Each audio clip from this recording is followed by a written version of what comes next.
Joy Suder.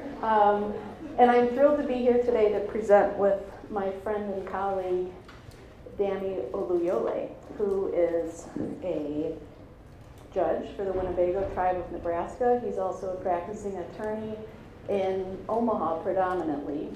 He practices in other places. You will find Danny in the courthouse in Douglas County representing parents and kids, mostly as a guardian ad litem and child welfare cases, but also with crossover cases. I am an assistant professor at Creighton School of Law. I've been a lawyer for 15 years and started as a public defender, went into private practice so I could focus my work on kids. Turns out I loved representing kids, and I still do. And then I was asked to open up a legal clinic at Creighton where I am now teaching law students how to defend kids in line with best practices from the Galt Center, which is an organization out of Washington, D.C. And Danny and I are both certified trainers from the Galt Center in their youth defense program. So anywho, we have done this presentation a couple of times now, and you will hear that my voice is a little bit different than Danny's. Mildly. Mildly. We dress a little differently. It's a little fancy over lately.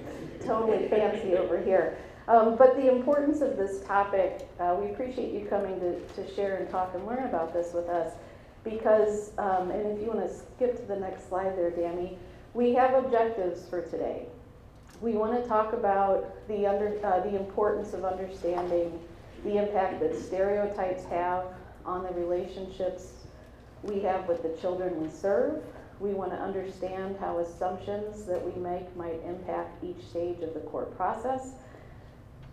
We also need to recognize the similarities and differences that exist with clients. It's just as dangerous to over-relate, to over-empathize with our clients and think that we're serving them when in fact we're not. We're taking away their individuality. We want to explore how to bridge cross-cultural differences and expectations on every side of the relationship, and we're going to talk about ways to overcome language barriers. So to start, we're going to watch a quick video.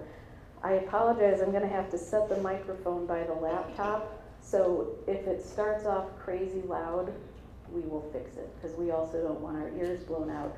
But as it begins, I want you to watch and to listen, but recognize in your body where you are feeling the emotions that are evoked during this short video. So thank you for doing that. So just recognize within your body.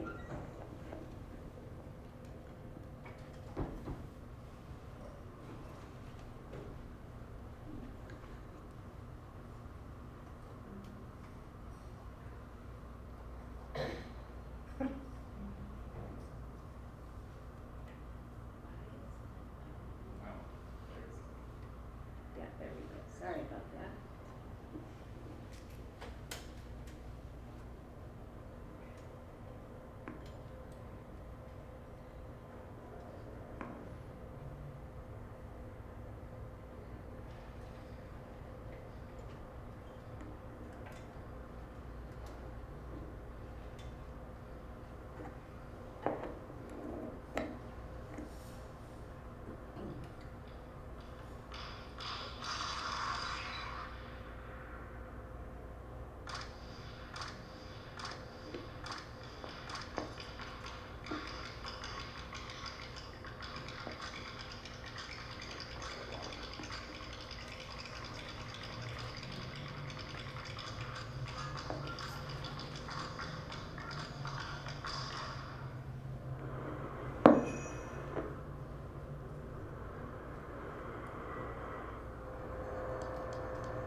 let's talk about that for a second.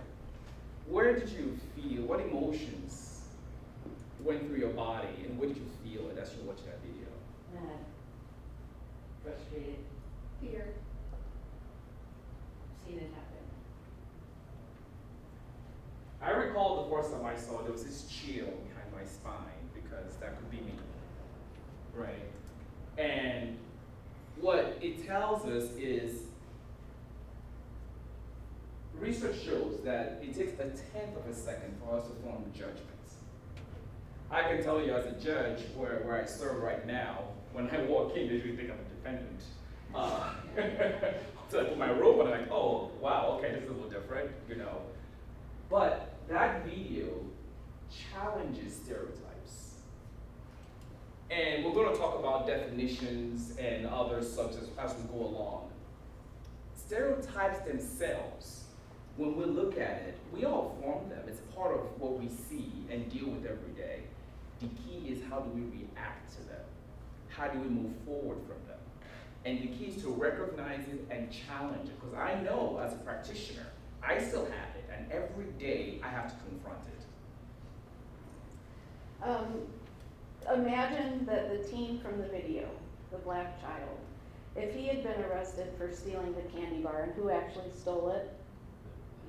The old white lady, which I will be someday, and hopefully, like in August, I think I'll officially be an old white lady.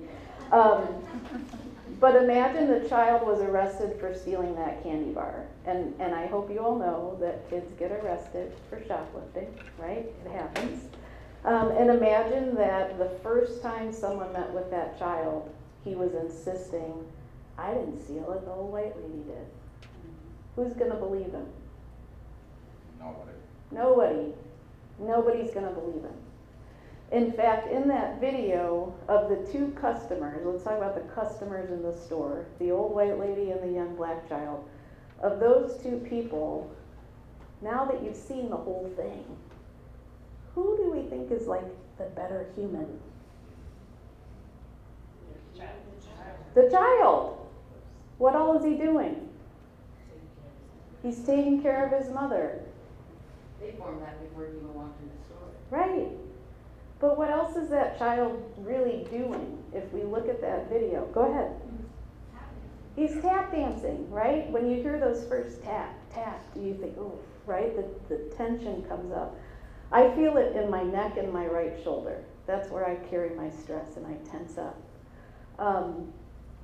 But the other thing that I've seen this video a lot, the last time I watched it was the first time I realized he's the only one that's eating healthy. I noticed the apple too. Right? I've seen videos. We do DEI work, and I've shown this video. This was my first time seeing that she had a bag of Cheetos. Right. Yeah. He's got Cheetos and a Snickers bar. Yeah. And he's got water and Band-Aids and an apple.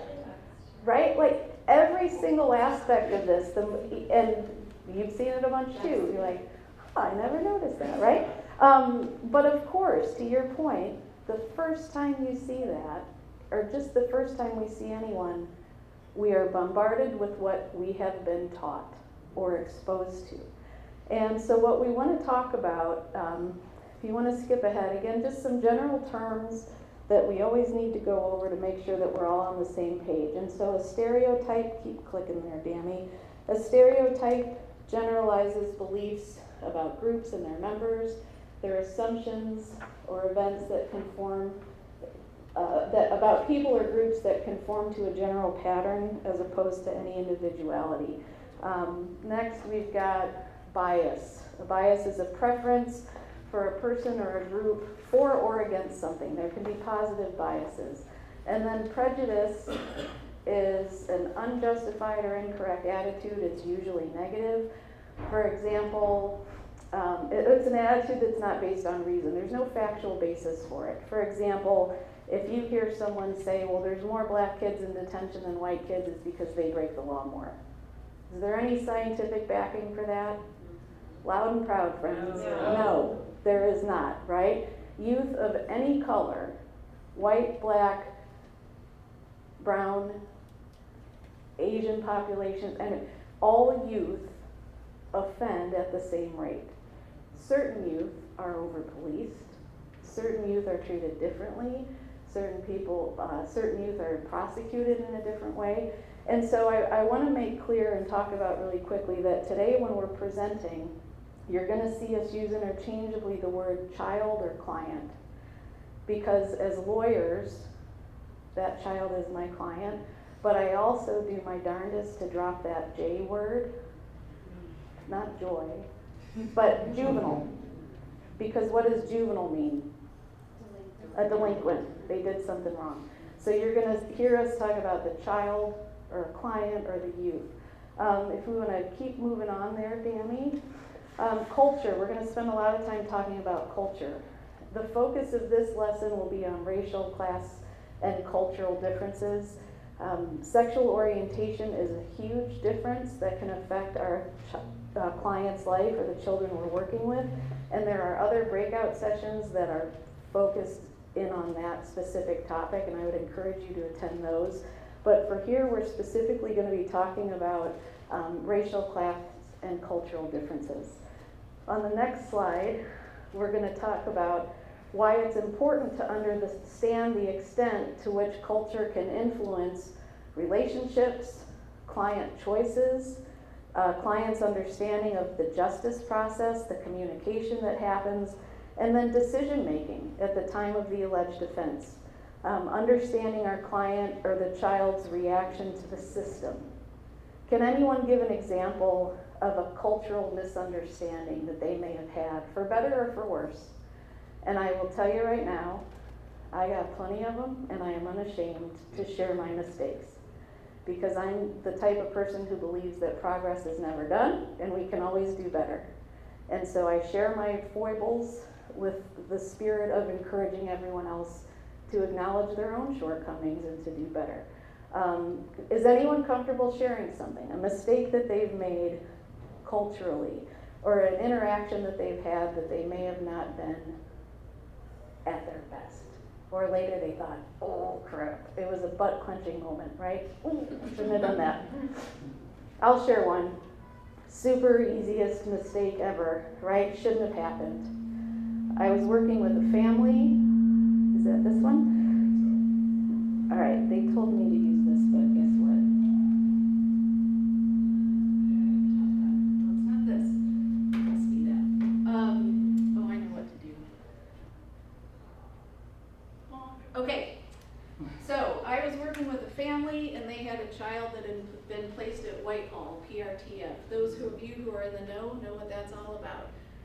Psychiatric residential treatment facility for males who sexually offend, young males. And this kid was placed there, it was like December 16th. And Christmas is coming up, and I noticed in his file he had a birthday coming up, December 20th, and he's a white male. So I go, and I'm talking with him, and I'm meeting with him, and he's really uncomfortable, which is normal, and I say, hey, you looking forward to your birthday? And he just kind of looks at me, and he's just kind of shy.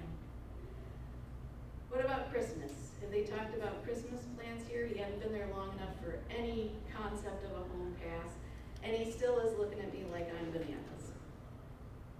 Jehovah's Witness, right? Don't celebrate birthdays, don't celebrate Christmas. That is how very easy it is, especially with somebody who looks like me, all right? So now I know better, and now I do better. Does that mean that when I have a new client, I say, hi Danny, are you Jehovah's Witness? I need to know this so I don't ask you about your birthday in the future, because that makes it about me. And all of the service that we are providing, it's not about us. It's about the children and families that we serve. Is anybody else comfortable sharing? Go ahead. Aside of diversion now, also provide services for victims of human trafficking. And I was coming off the interstate one day, and I saw this boy standing there with a sign. And then, you're not gonna stop, you're not gonna stop. I had another client that I was taking on. So I come back, and the sign, it's raining a little bit, and the sign, the words are bad on it. And I thought, okay, I'm gonna stop, and I'll pull over. But he's not getting in my car. So then I rolled down the window, and she said, I said, how can I help you? And she said, I'm a lesbian. And I said, I'm Letitia. Okay, I assumed because of the way that she was dressed, that she was a boy. Yeah, misgendering, very easy, very easy. Thank you for sharing, I appreciate you're comfortable with that. So when we talk about and think about the youth and family that we serve, at what point are we having our first interaction with these kids? If you're a probation officer or law enforcement, you are frontline, right? You're one of the first people. If you're an attorney or a judge or a prosecutor, you're coming later on. If you're a care provider, Tiffany, I'm gonna have to pick on you just because I know you and I know what you do, but Tiffany works at CSI Shelter in Omaha. Tiffany is not immediately getting those kids. They've already been through a law enforcement contact, a probation interview, our detention facility interviewing process in Holmes County, and now they're gonna see Tiffany. How is Tiffany different than all of those other people? And then when they eventually meet their lawyer or the judge and everyone else, how do I distinguish myself? And how do I treat that child uniquely and individually?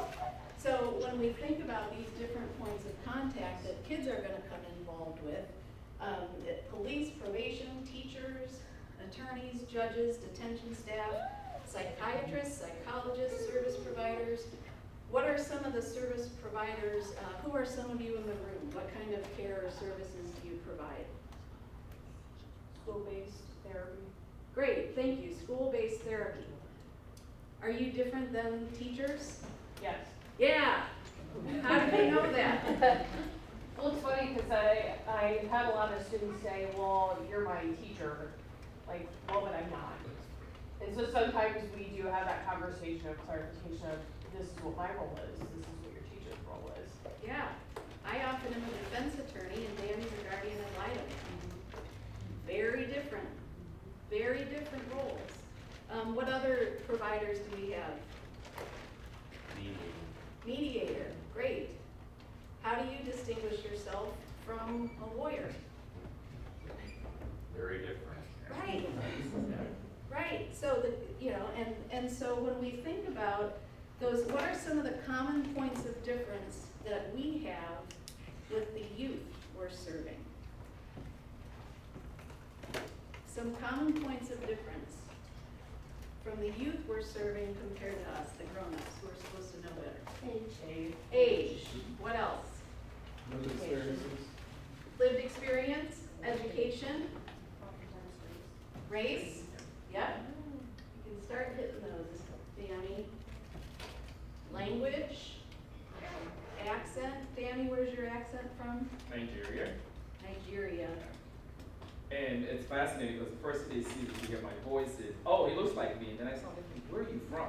You know, but just that difference itself, you know, it changes everything. And we have to be cognizant of that when we interact with children. There's a black African attorney in Omaha who we work with, and if any of you are in Omaha, you might know him. And when you see him, and he's very dark skinned, and he's, I don't know, he'll just talk American, right? But then this British voice comes out. But then it turns out that he's also from Nigeria. So he doesn't talk at all like Danny, and I know Danny, and he's from Nigeria.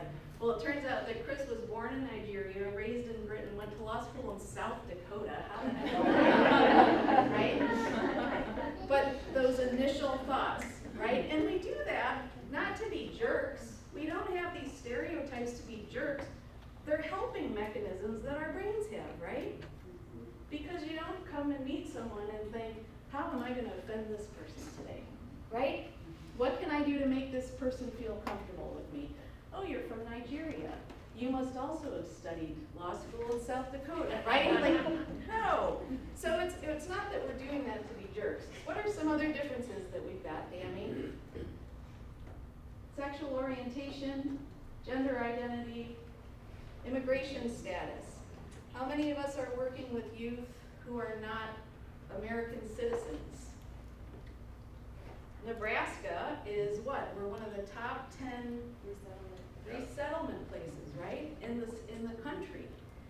And how many of you have noticed, I know about in Douglas County, but in Lancaster, there will be a world crisis, and then 2-3 years later, we have an influx of that population. And then 3-4 years later, we have an influx of juvenile court involvement. The most recent influx of an immigrant population that we're dealing with in Douglas County for a population that is being underserved are refugees from Burma. And who knows what language people speak mostly from Burma? Korean. What do we call those kids, Danny? The Karen kids, Yeah. right? Are we doing it to be jerks? But it's, oh no, we have a Karen kid, we gotta get that interpreted, right? And we're doing that in a community and professionally. We're doing that to help build empathy with this other service provider, because they know what that means.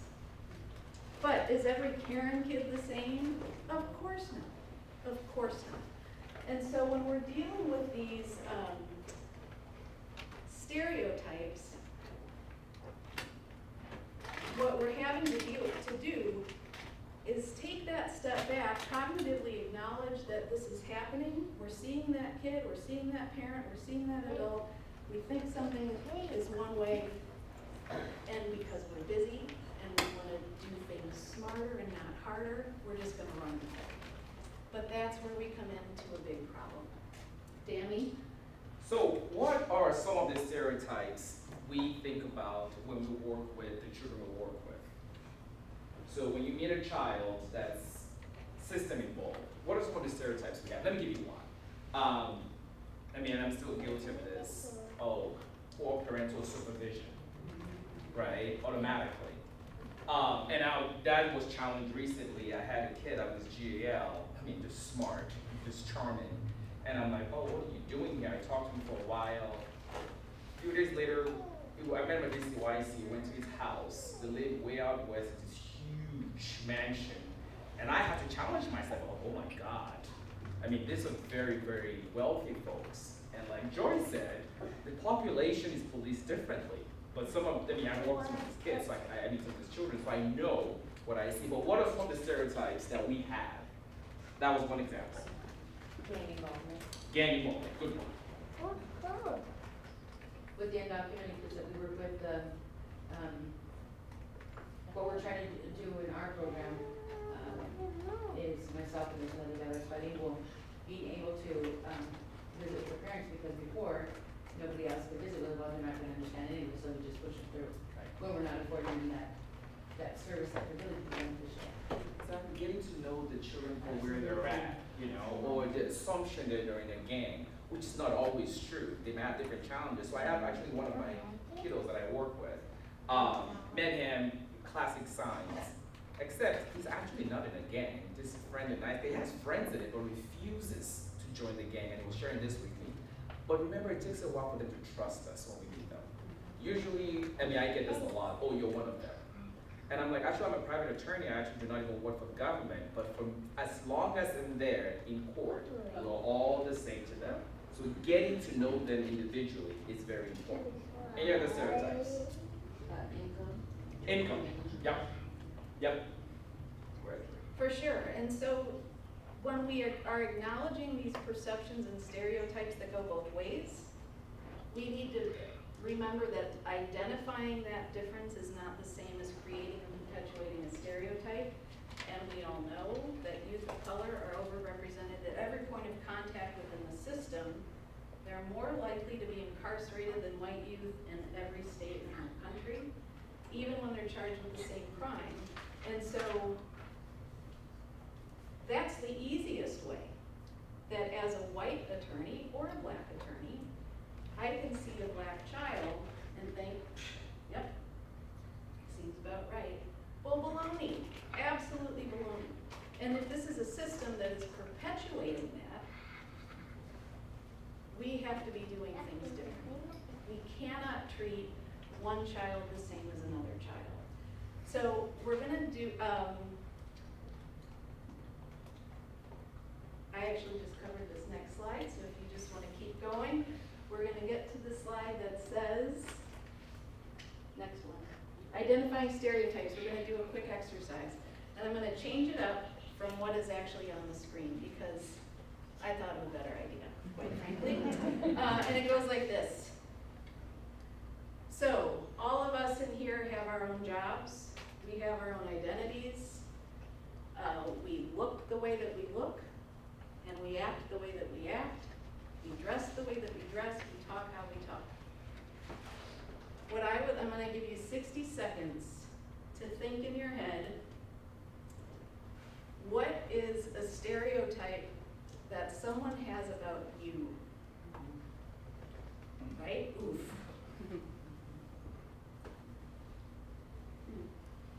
That is not true. Are you treated a certain way upon first interaction with someone?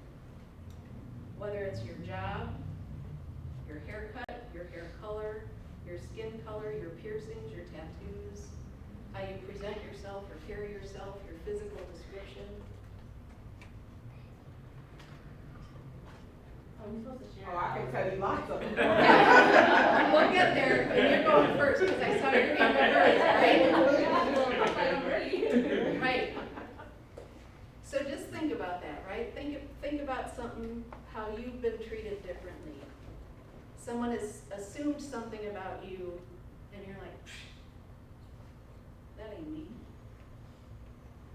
Everybody have something, a thought, an idea. You don't all have to share, but I'm gonna start with you, Brent.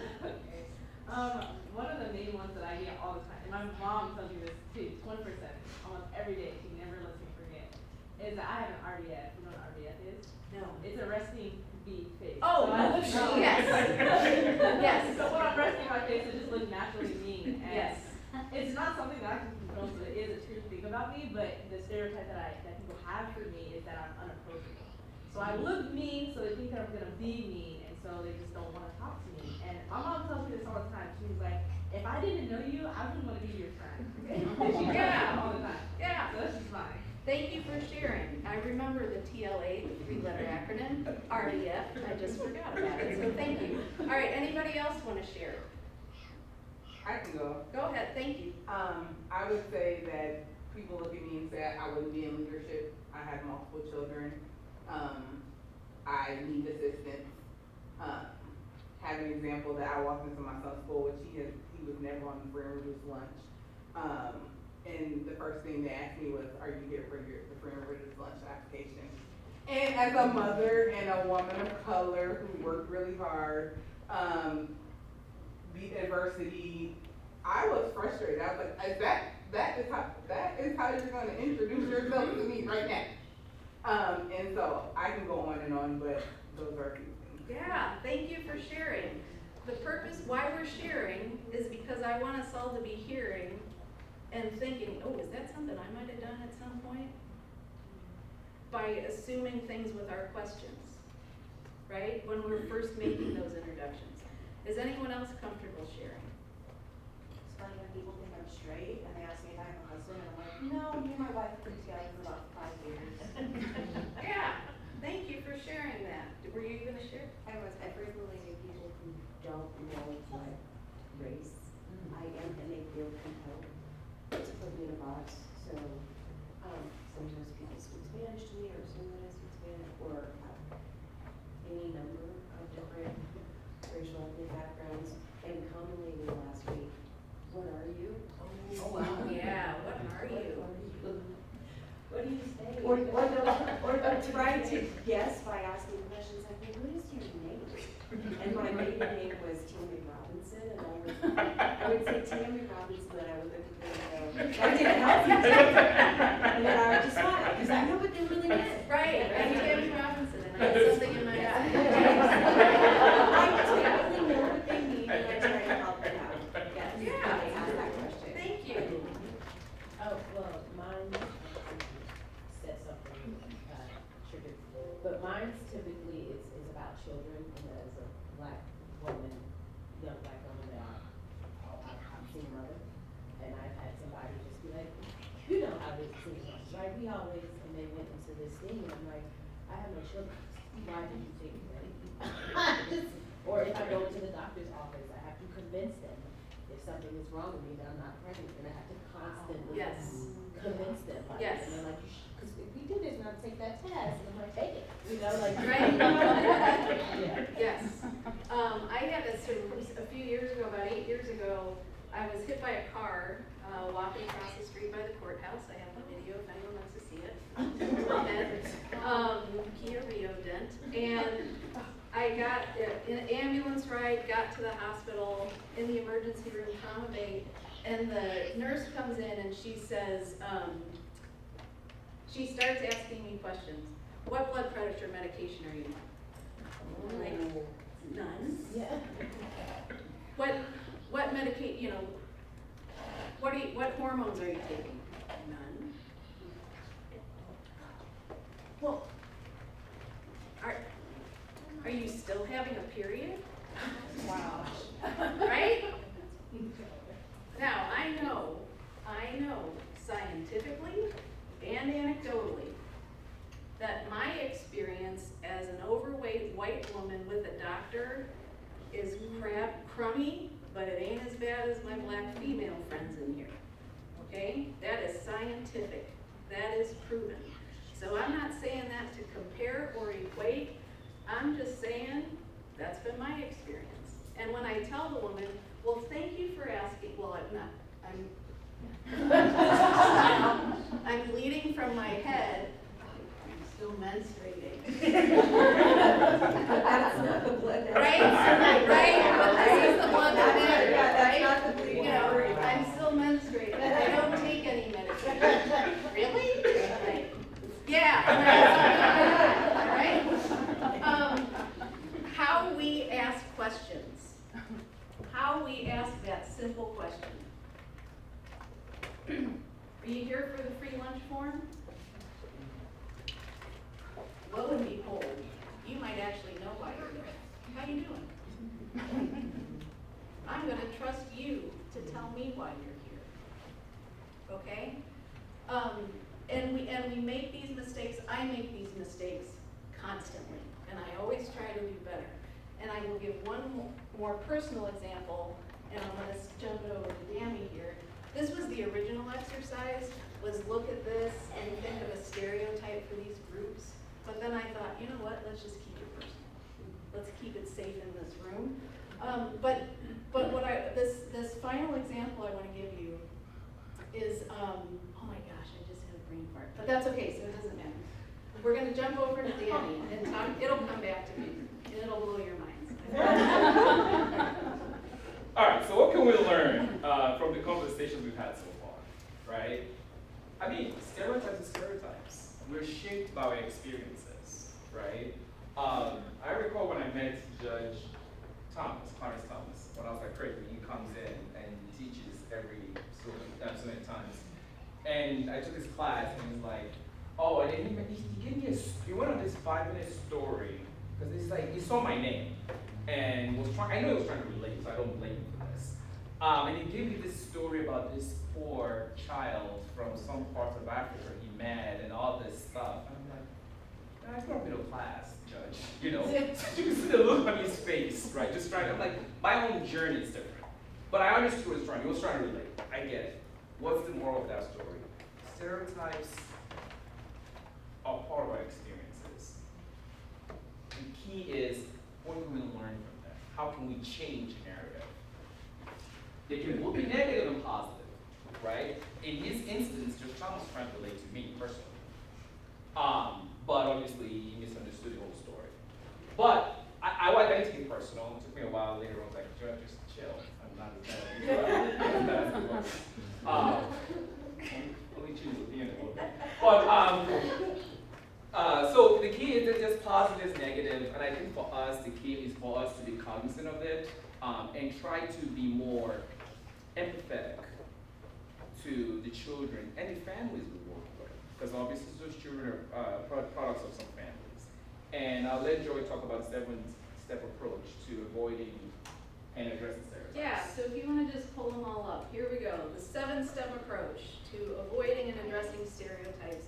And this comes from the North Carolina Department of Justice, Juvenile Justice Minority Sensitivity Training. Can you repeat that? I can, but my point, what I was gonna say, it's from the 20th. It's from 1999.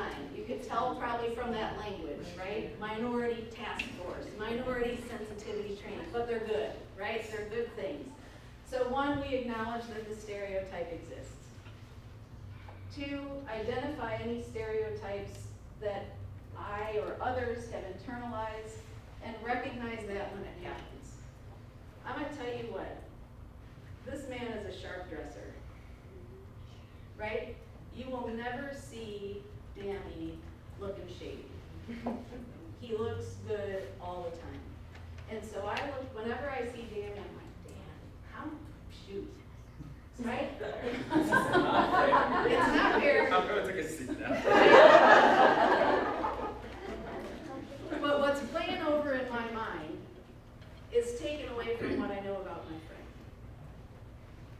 What I know about Danny is that he is proud of his appearance, and he takes pride in that, and he puts together a darn good outfit.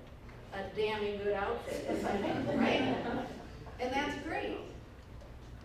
I also know that Danny has to work harder than I do to walk into a room and start talking to people. I know that, and I respect that, and I'm not judging the man for looking good. I applaud it. I wish he would look less good when I'm standing next to him, but I celebrate that. I want to pause and we're going to consider the root of that stereotype. Something about me that you might not know. When I see Danny looking good, and I know that some money went into that wardrobe, why do I get that? Because I grew up dirt poor. I grew up dirt poor. I either dress like I am going to court or like a 15-year-old girl. And that's because I have 3 older brothers and I wore all their hand-me-downs. It wasn't until I was in my 30s that I honestly learned that there was a women's department that sold clothes that fit me, because I always would just go to the men's department. Because that's what I wore growing up. Lo and behold, I got ladies' clothes on. How about that? I'm growing up. But that's where that judgment comes from. Because I see someone looking good, and I immediately am feeling inferior. That's my issue. That's not Danny's. He's not making that happen. I want to learn more. I want to remove that judgment, describe behavior that might be causing a stereotype, learn more about the group being stereotyped, and choose behavior that enhances those relationships. For example, listening.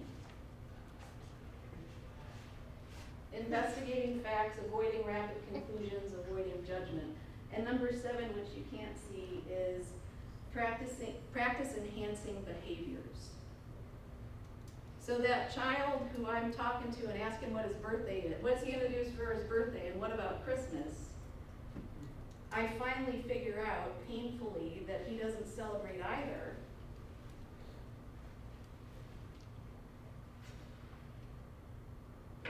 Tell me what that's like, because I know that I just offended you, and I'm very sorry.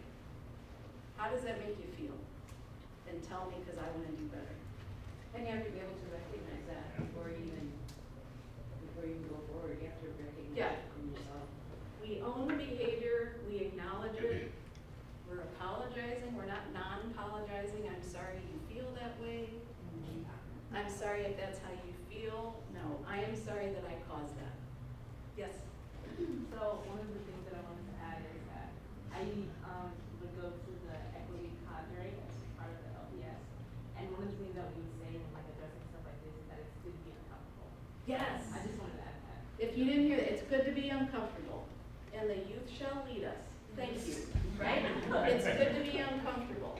I remember the other example I was gonna give you, all right? And it's a good one, I promise, and then Danny's taking over.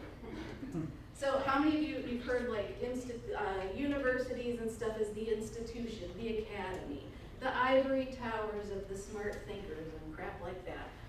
Somehow I am now a professor in a law school, and I don't know how that happened, but I'm there, but I'm in the doer side. I have a clinic. I I have clients, I'm teaching students how to represent kids.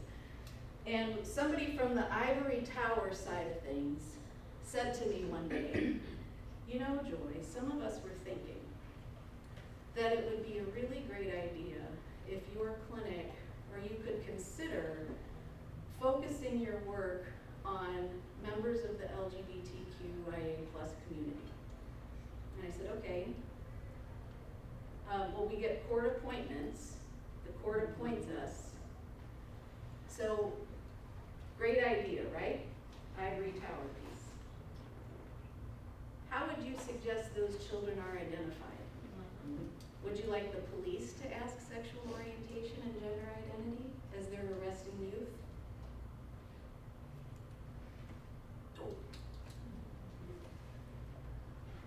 Okay?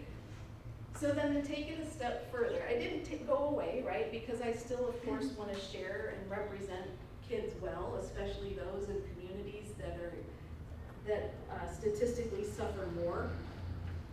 So my good friend Andrew Aliman, who's the Deputy Director of Black and Pink National in Omaha, he was presenting to my class one day, and I raised my hand and I said, Andrew, let me ask you a question. What particularly can I do as I direct this clinic to make it better for LGBTQIA+ youth? What is it that I should be doing? And he just looked at me, and if you know Andrew, he's smooth, doesn't get rattled, and he said, I don't know, don't be an asshole. And I sounded right, and I looked and he goes, use gender inclusive language. And I was like, no, darn it. Yeah, don't be a jerk, right? Do I have to have a sign up that says I cater to X population? Or how about I cater, bring it in. I don't care what you look like or who you want to kiss, you're gonna get the same. And I'm gonna do my best, and when I screw up, I'm gonna acknowledge it. All right, that was my story I wanted to share. All right, so this is probably more geared to some of us who work with clients as lawyers. You folks all work with different, population in different roles.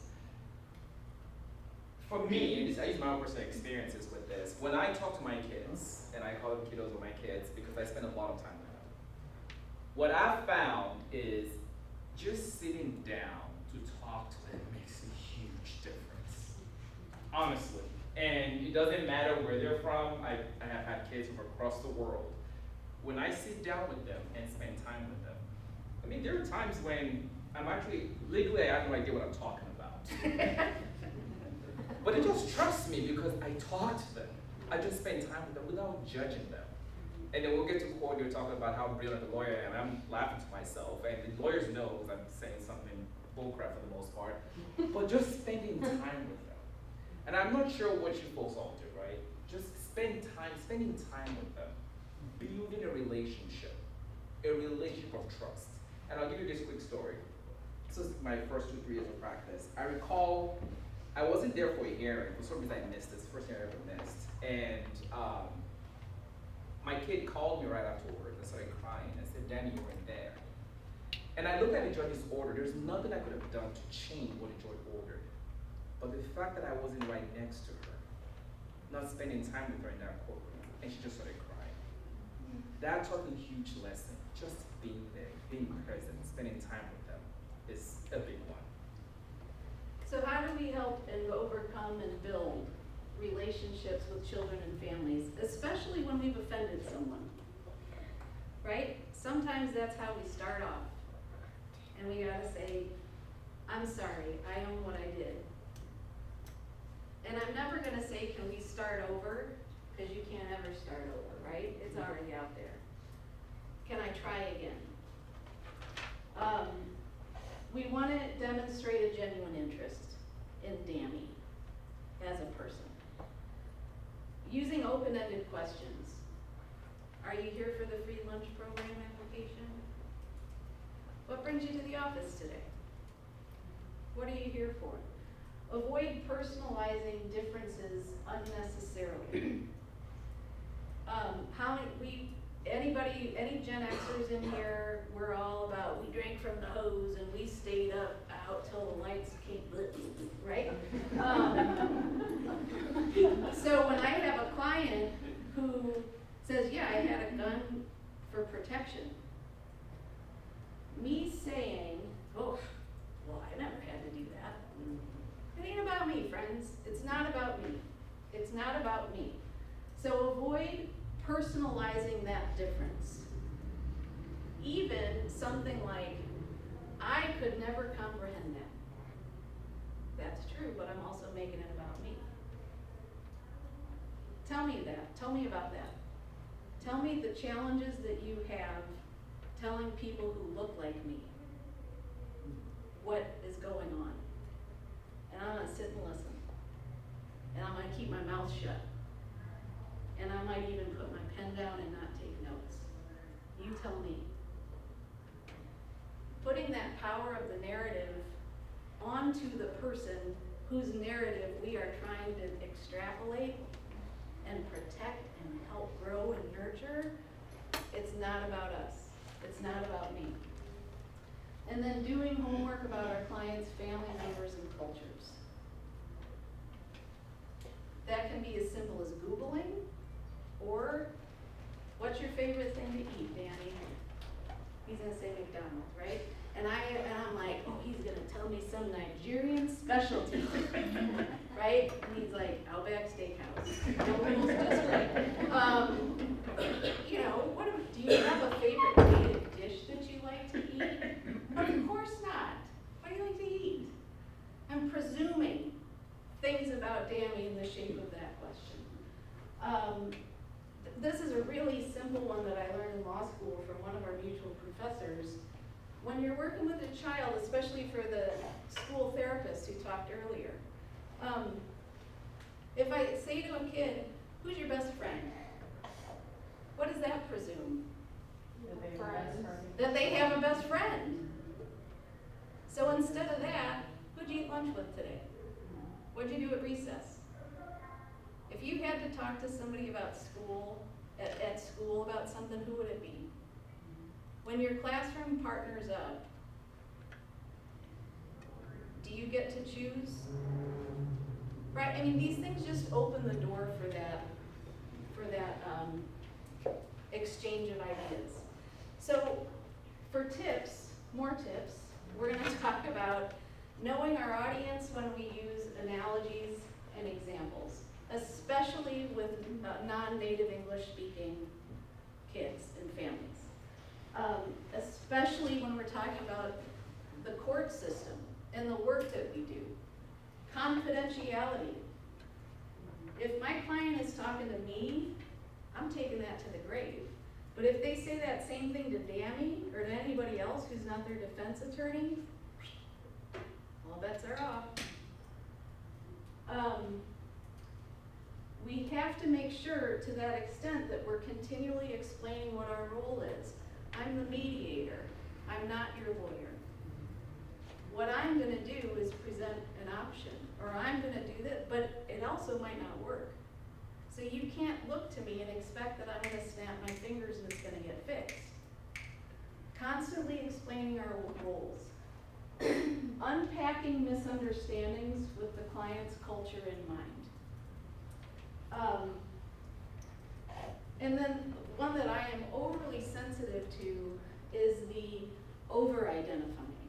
And this was a mistake that I definitely made early in my career working with kids, and I'm sure I still make it now, not as often, but the person who sees themselves as the same as their client. We share this attribute, so I know. I got you, I know. So over-identifying with. That it can be just as bad, just as harmful, and just as dehumanizing to our clients and to the children and families we work with as that negative stereotype we might bring. And we have to acknowledge and examine and understand the biases and frame of reference that we're bringing to our interactions. It's dangerous to consider ourselves culture free and culture fair.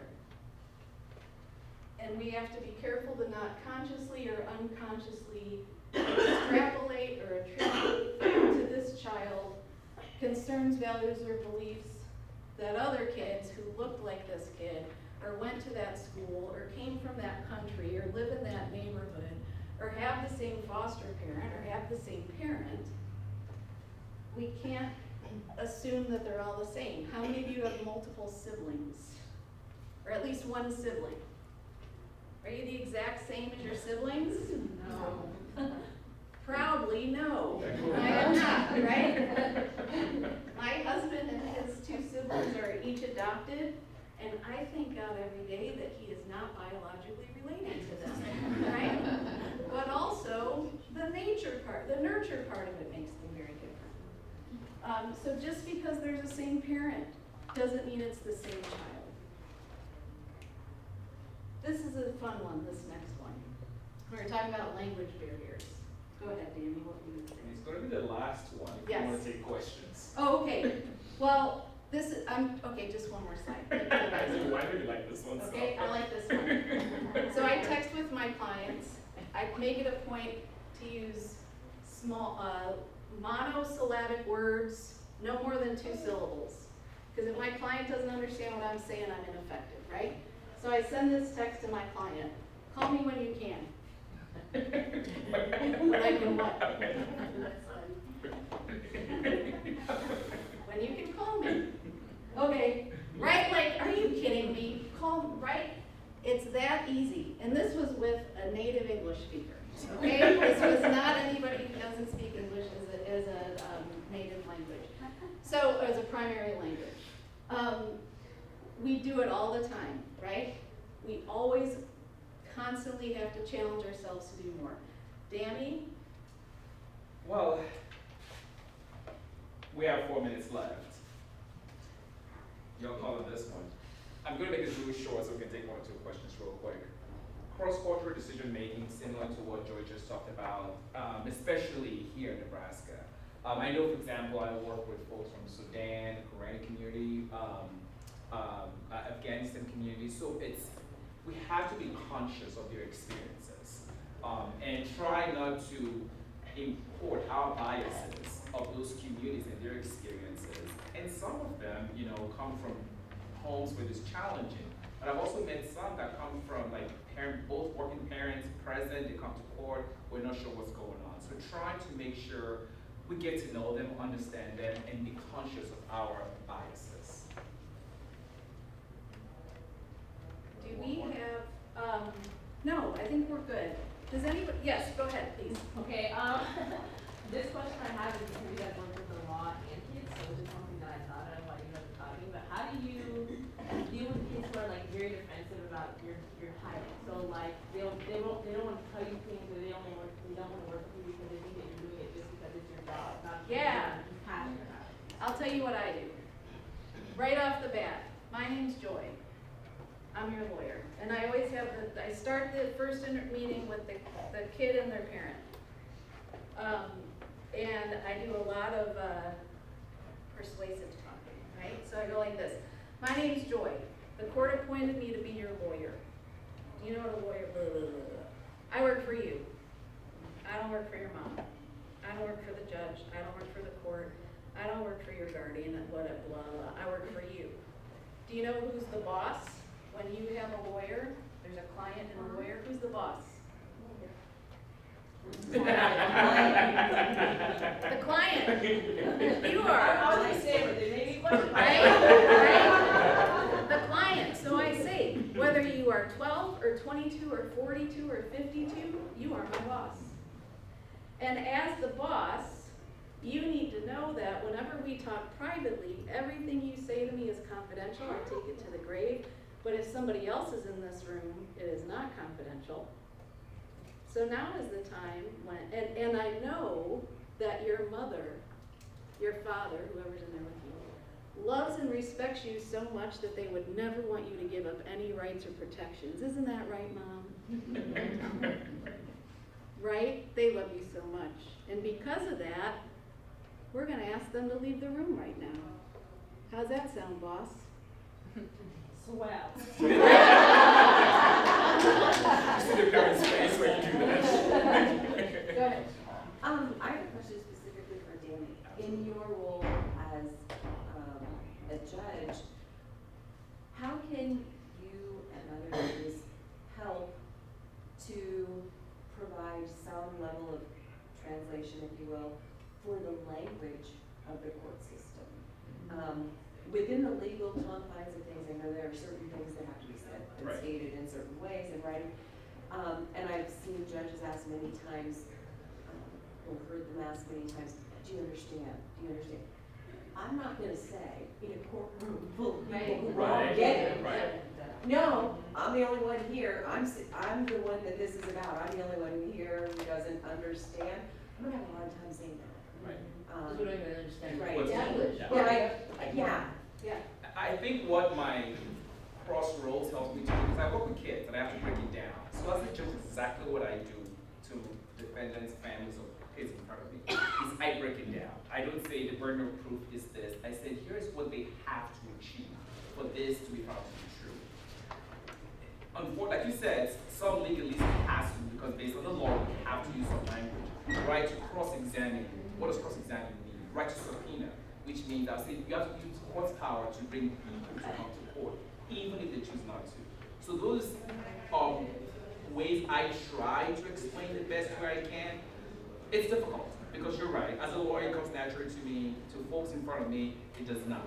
So all I can do is try to break it down as much as possible, and then hope and trust their attorney, their counsel, explains it further. I also try to ask for understand. Do you understand what I'm asking? You're right. Some I can see yes, but there's this blank look on your faces, and I try to go back and repeat myself if I have to. But it's an ongoing challenge trying to balance the language of the folks in front of me versus what the law requires me to do. It's a tough challenge. and it's sometimes in all languages, an individual might not be literate. Right. In anything. So that presents a district. Thank you very much for coming. Thank you, guys.